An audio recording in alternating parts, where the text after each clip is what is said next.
Democrats and liberals are once again reaffirming their low IQ level with their newly outraged fit over Donald Trump's most recent executive order that requires truck drivers to understand and speak English. They truly think they got Donald Trump this time. They think they have proven how much of a racist and unfit Donald Trump truly is over this executive order. But any American with common sense will understand how essential it is to have truck drivers who are driving death machines to understand English and to be able to speak it. Why? Because all our regulations, laws, and safety protocols that are put in place are written in what? English. So yes, it would be very much essential and pivotal that these drivers would be able to understand and speak English. Because these regulations and laws are in place not just because they want to be in place, but they're in place because they are there to protect not only the drivers, the companies that are employing those drivers, and most importantly, the Americans who are sharing the roads with these truck drivers. But no, Democrats don't see it like that. All they see is Trump bad, Trump racist, we must impeach and waste American taxpayer dollars on this nonsense. But what's most iconic and ironic is if Democrats would have used the single brain cells that they have left up in their head and did a bit of research, they would understand that Donald Trump is not creating anything new. He is only reaffirming a regulation that is already on the books. Don't take my word for it. Go to Federal Regulation 49 CFR Section 391.11, Paragraph B, Subsection 2, that clearly states that all drivers who want to acquire a CDL in the United States must understand and speak English effectively so they can sufficiently understand traffic laws, traffic signals, communicate to the public effectively, and respond to official inquiries by law enforcement and DOT. But yeah, Trump bad, Trump racist, and we should not have this requirement. We're going to go with that. Speak English or get out. That's pretty much what the new law says about truck drivers. You need to go ahead and speak English in order for you to drive a truck. But what do you think is going to happen now with these facilities, these shippers and receivers? Let's say there are going to be some drivers that are just going to go ahead and disregard that law 100%. But what if the shippers and receivers then start saying, hey, we're not going to break the law. It's the law. You need to speak English. Otherwise, you're not going to get loaded. So do you guys think that only DOT is going to go ahead and enforce this law? Or are shippers and receivers also going to go ahead and put their foot down? And it might not stop there, you know. We've all been there in some truck stops where somebody doesn't speak English and they're holding up the line and it's just like a big mess just because they don't understand what's going on.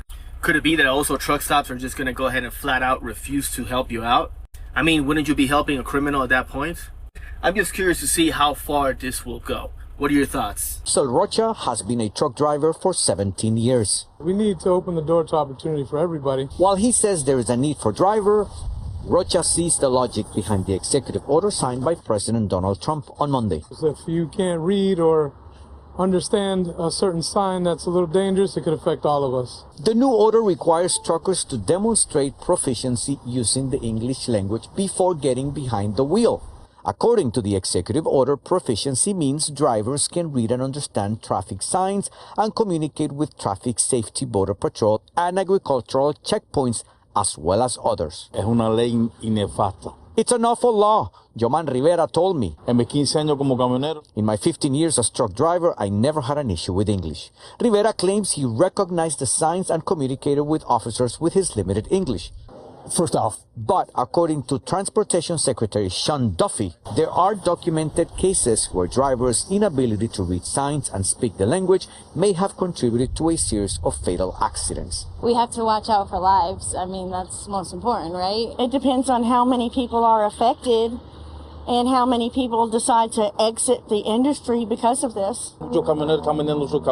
Rivera says he's already seen many truck drivers putting their trucks on sale. He also says the consumer is the one who will suffer.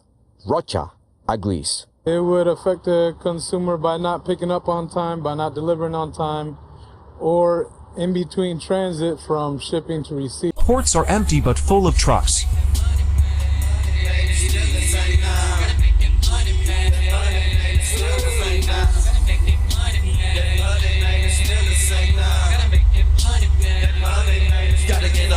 So I'm at work right now, but I am reading this article from Freight Waves. They're saying that layoffs are going to hit the freight-related companies across Southwest or Southeast. More than 1,800 jobs cut in Alabama, Florida, Georgia, Tennessee, and South Carolina. So, question is, are we doing great yet? So I'm heading to the port of Long Beach right now to actually see what the hell's going on.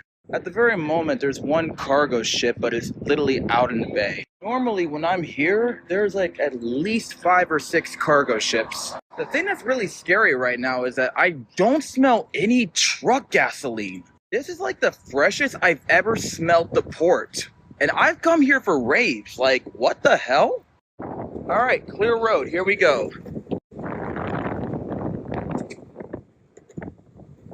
Okay, the first obvious sign is wild. This is a 710 right here. Normally, this whole road is filled with trucks. Like, there's barely a single truck that's like stopped except for that guy right there. And look at that. That's like a flatbed. Okay, you got one container. And you got another container. But outside of that, like, there's usually a traffic jam here. There's no traffic jam. Now I'm heading towards the Queen Mary so that way I can try and get a better view. There she is, the Queen Mary in all her beauty. Thank you, Long Beach, for keeping this beautiful ship. Okay, good sign right there. There are some trucks. One's got some cargo. There's 1, 2, 3. One has no cargo. That's scary. I also see shipping containers, which is a good sign. That truck has nothing. That's wild. Normally, these flatbed trucks have containers on them. Another truck. Another truck. These trucks are fucking empty. Yo, this is scary. Seeing empty flatbed trucks is wild. This whole road would be filled with trucks. Filled with trucks. Look, another empty truck. And there goes my health insurance. Who needs universal health care when you can have a massive military helicopter like the beautiful Romeo? Bye, health insurance. Okay, here's something I noticed. There's more trucks going in, which is good, but every truck that's come out has been empty, like empty flatbeds. Well, out of like 10 I've seen so far that were empty, there's one with a container, which is a good sign. But like, notice the cranes. The cranes aren't moving. They're not moving one bit. Another empty one. Literally for the past like 3-5 minutes that I've been here, I have not seen a single crane move.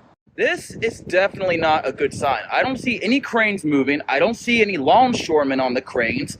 I literally see more flatbed trucks with empty cargo. And on top of that, I don't smell fucking gasoline out here.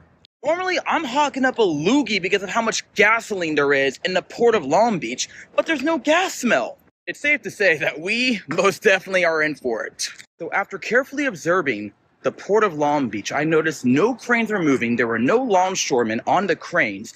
No shipping containers were picked up. And almost every single truck that had a shipping container was going into the port. And almost every truck coming out of the port was empty. There were a few stragglers, which is a good sign. But I am very concerned now. Port of Long Beach is like one of the largest employers in SoCal. So this is fucking wild. Long Beach has the second busiest port in the United States, and not a single crane was moving. You may do what you want with this video, but it is safe to say from my perspective, we are royally screwed. Thank you and have a nice day. I know you told me you voted for President Trump. What were you hoping that he would do? I was hoping he would did something that made sense regarding the economy, made some kind of progress in bettering, you know, the benefits of being a veteran. But I mean, it just seemed like he actually cared about doing what was best for the country, but now it just feels like all about me, Donald Trump, not, you know, the guy out there working in the trenches trying to make ends meet, trying to pay a mortgage, trying to pay the bills. You know, it goes against everything I expected when, you know, I voted for him. So you're not satisfied with what you see? No. And it doesn't even have to do with anything about me getting fired. I mean, if I had gotten fired as part of the, you know, government, cutting government spending, I would have been fine with that. I can accept that. But he's not delivering on anything he said he was going to do. So what's your real game plan? You know, it doesn't make sense to me. There are some things that he promised to do that he has put in place. I mean, there are executive orders that he's done, that he said that he was going to do. You don't feel like he's lived up to those promises? I mean, where are the results? I mean, seriously, prices are still going up. We're now in the middle of a tariff war with a bunch of countries that used to be our steadfast allies. I mean, how do you make an enemy of Canada? You know, they're right next to us, and they've been one of our premier allies and commerce partners for, I mean, seriously, like what, centuries now? And he did say that he was going to put tariffs in place. Did you just not think that they would be implemented in this particular way? I didn't think they were going to be put in play in a juvenile way. I mean, where was the attempt to actually talk to the heads of these other countries like, hey, you know, I feel you have unfair tariffs against our products. I'd like to talk about it first. And if we can't work out some kind of resolution, then I feel to protect our people, we need to implement this kind of tariff. There was no attempt at even talking to the other countries. Americans have voted for Trump. You're finally getting the recession that you voted for. I'm so excited for you. I'm so excited for you to all get exactly what you voted for. If you didn't vote for Trump, I mean, I'm so sorry if this is happening genuinely. But if you voted for Trump, you must be thrilled today. You must be thrilled. I mean, egg prices are not down yet. Grocery bills aren't down yet. You are losing your Social Security. You're losing any kind of support you have from the government. But the recession's coming, and you guys are going to crumble. Not only your own economy, the worst out of everyone's, but also the world's economy. How exciting is that for you? You're also losing allies left, right, and center. Isn't that so thrilling? I'm really glad that you were so racist and transphobic and misogynistic and, quite frankly, insecure and sad in your own little lives. Do you have to take your hate out on other people? And you caused a recession for yourself. Happy for you.